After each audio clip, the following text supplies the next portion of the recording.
You are watching Fugitive Red Eye, and today I'm going to be talking about my top 10 favorite video games. This video was again suggested by Rabid Waffles, and as with the last one he suggested, I will be leaving his channel in both the description and the end screen, so you can check him out. So today I will be talking, like I said, about my favorite video games. It was very hard to narrow this list down, so don't think of it as 100% definitive, because there may be some games I've forgotten about that could have easily been on this list. But this is just as far as I could narrow it down. It's very difficult because I like a wide variety of games. So what I've used to rank this is games that I love the most, games that I've played the most, and games that make me the most nostalgic. I've used those as kind of the criteria to do this, so without further ado, let's get into number 10. Number 10, Grand Theft Auto. I don't have a specific Grand Theft Auto in mind because all the ones I've played are pretty good, although I'm not the biggest fan of GTA 4.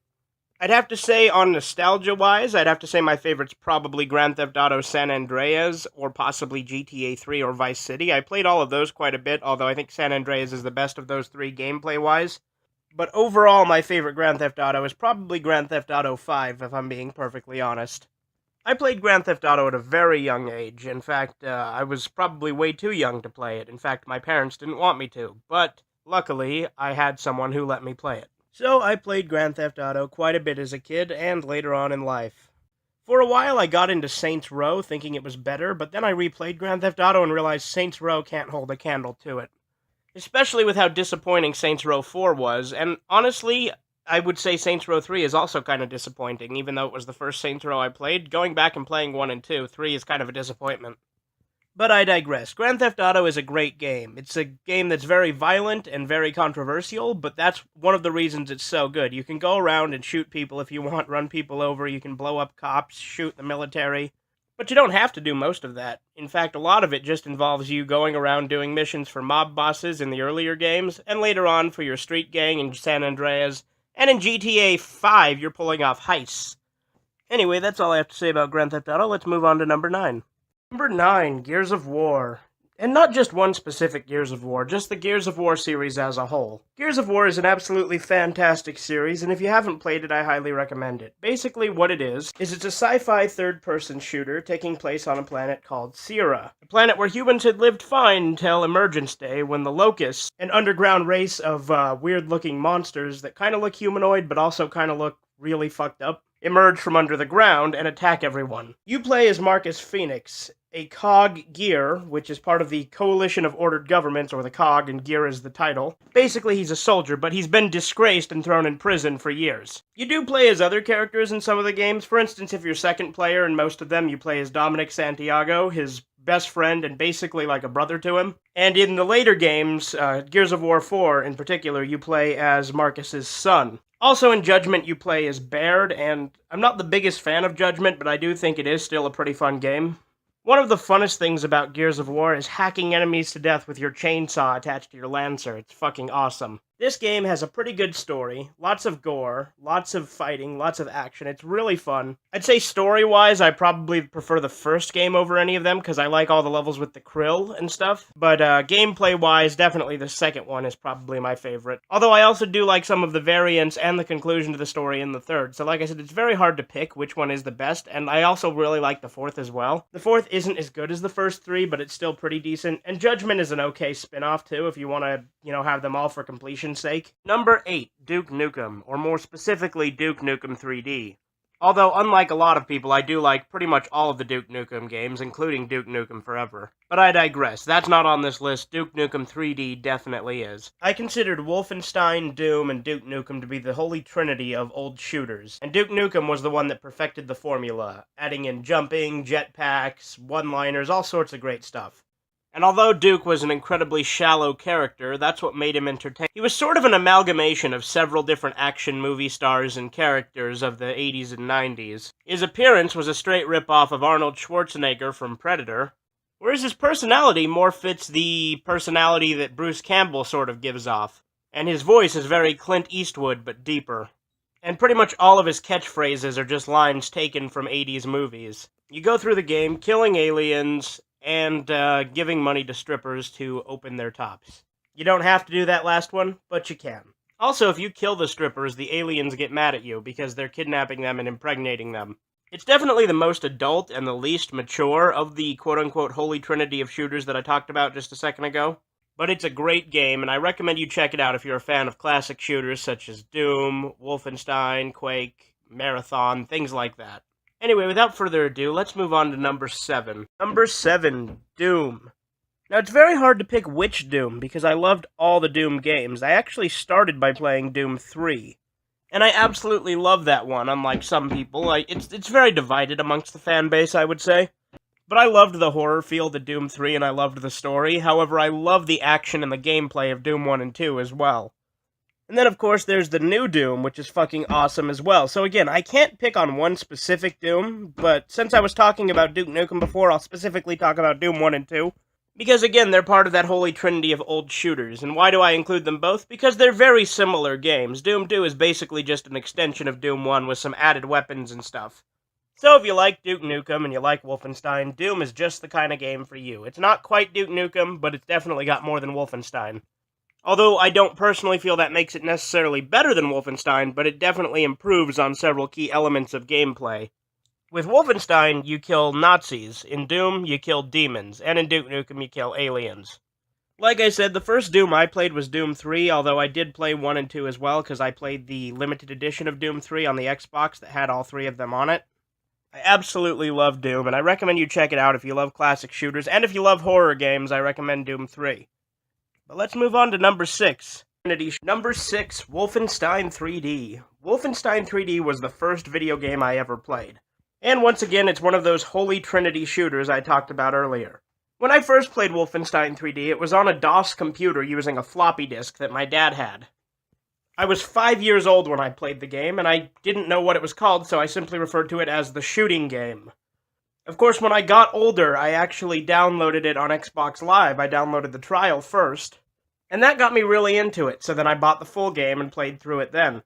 Wolfenstein 3D is one of the few games that I refuse to play on anything less than the highest difficulty. If you play on anything lower than it, it's too easy. Although if you play on the hardest difficulty, then sometimes it's too hard, so it balances itself out, but that's the best way to play Wolfenstein. I do not do the same things with Doom and Duke Nukem simply because they have a lot hardest difficulties. Interestingly enough, Wolfenstein 3D is actually the only game my dad will still play. I absolutely love this game, and without it, we wouldn't have first-person shooters as we know them today, because it was a huge milestone in the first-person genre. I often refer to it as the first-person shooter, but there were some first-person elements in other games before it, but it is the first true first-person shooter. Also, it had a really weird spin-off on the SNES called Super Noah's Ark 3D that id allowed them to make, using their engine. It's basically the same game, just incredibly non-violent, with Noah shooting food into animals' mouths to make them sleep. Also, Wolfenstein The New Order is a great game, too, which I highly recommend, as well as Wolfenstein 3D. Let's move. Number 5, The Elder Scrolls. I say The Elder Scrolls because it's hard to pick one in specific, although I will say it is definitely either Morrowind, Oblivion, or Skyrim. And the main reason for that is those are the only 3 I've played, not including Elder Scrolls Online, which I wasn't the biggest fan of. But I absolutely love The Elder Scrolls. Morrowind was the first game I played. It's an open-world RPG, and it has some of the best lore out of any fantasy series I've been into. I think there are elements that I like better in each one. For instance, Morrowind, I love the animals and the designs.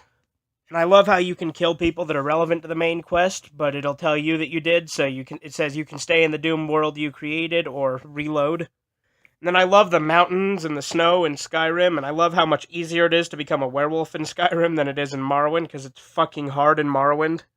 Plus, I love the dragons in Skyrim.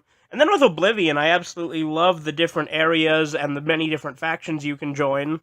There's also a lot of creepy side quests, and I feel that Oblivion has that a lot more than any of the others.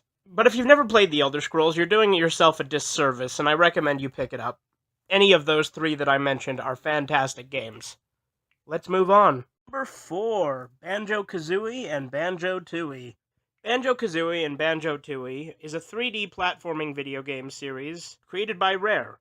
It's about the adventures of a bear and a bird as they try to rescue the bear's sister in the first game and try to stop the witch who kidnapped her in the second game from getting revenge.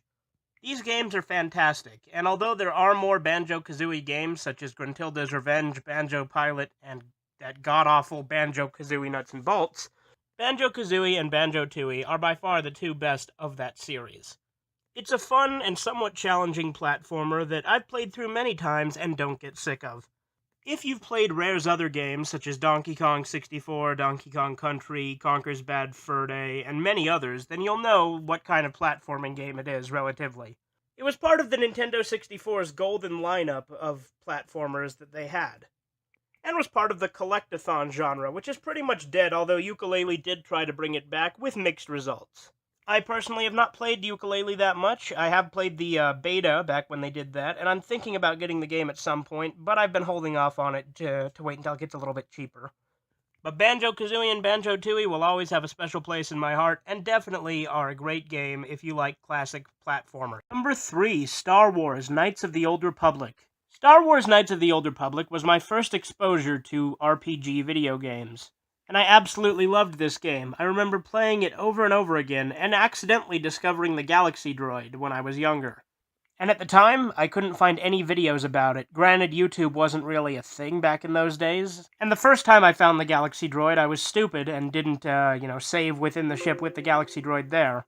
But I absolutely love this game, and to a lesser extent its sequel, Star Wars Knights of the Old Republic 2, The Sith Lords. If you like games such as Mass Effect, then you'll definitely love Knights of the Old Republic. It's a very similar feel, but I feel Knights of the Old Republic is a lot better.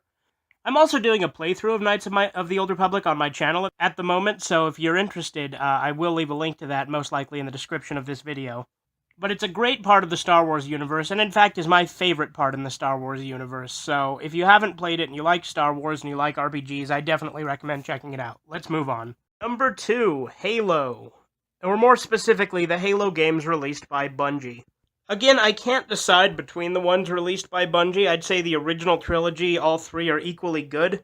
And I absolutely loved ODST and Reach as well. I'd say if I had to pick right away, I'd say story-wise, probably Halo 3. Nostalgia-wise, probably Halo 1, although Halo 2 was the first one I actually owned. Halo ODST was the first game that I got Xbox Live for, so I could play as Johnson in Firefight. And Halo Reach was the finale to the Bungie saga of Halo games. Halo is a science fiction first-person shooter pitting humans against an alien group known as the Covenant. Set in the 2500s, it's a war where mankind is losing, and it's an absolutely amazing game as you play as Master Chief, one of the most overpowered humans ever to exist. You're what's known as a Spartan. You have this super overpowered armor suit and augmentations to your body that give you the ability to be like a one-man army. And while this is more prevalent in the Halo novels than it is in the games, it's still pretty evident in the games.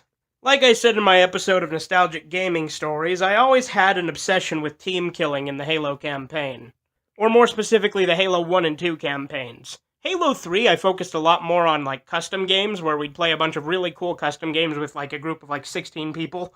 Whereas Halo 2, we played local multiplayer quite a bit on split screen, and we did a little bit with Halo 1 as well, but Halo 1 we played a lot more campaign than anything else.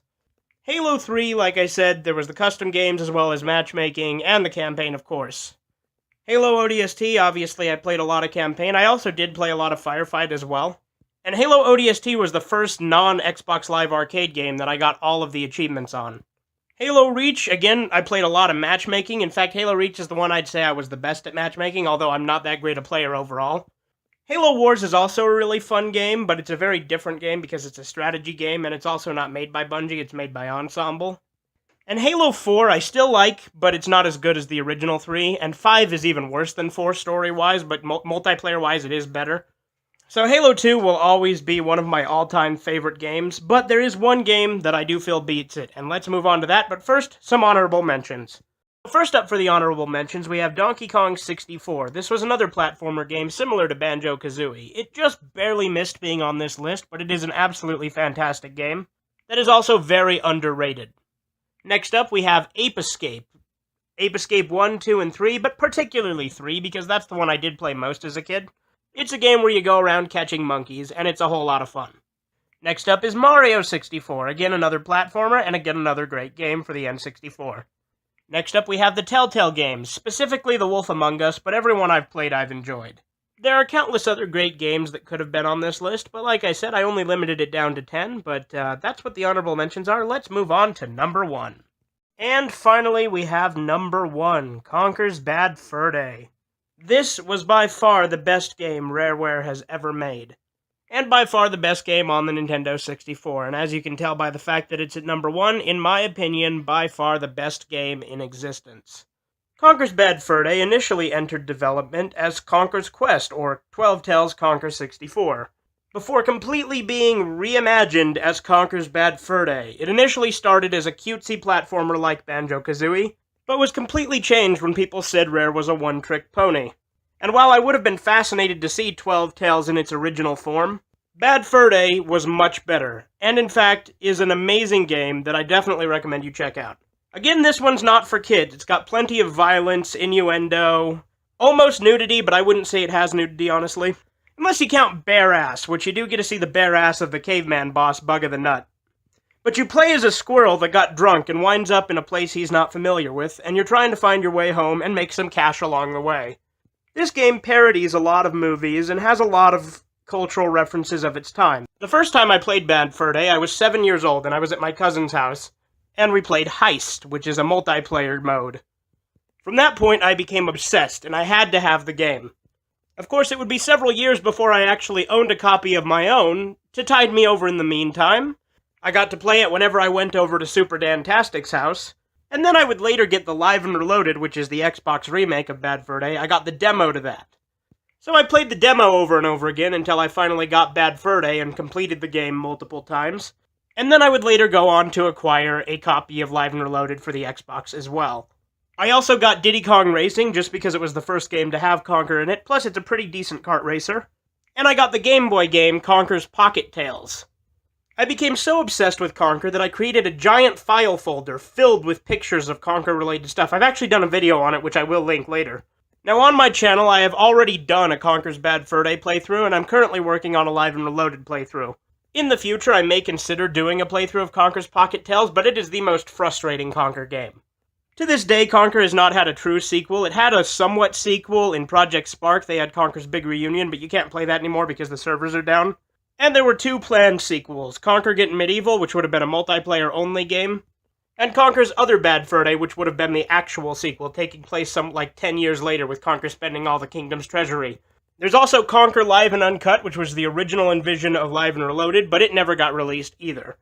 I even have a talking Conker plush toy, although it doesn't talk anymore because the voice box thing got broken. But anyway, that does it for my top 10 favorite video games of all time. Let me know what you guys think in the comments below. Do you agree with my list? What's your top 10 games? Do you want to see more content like this, or what are you more interested in seeing? And as always, you have a fantastic, spadoinkle, great, wonderful, terrific day. Subscribe to Fiji Red Eye.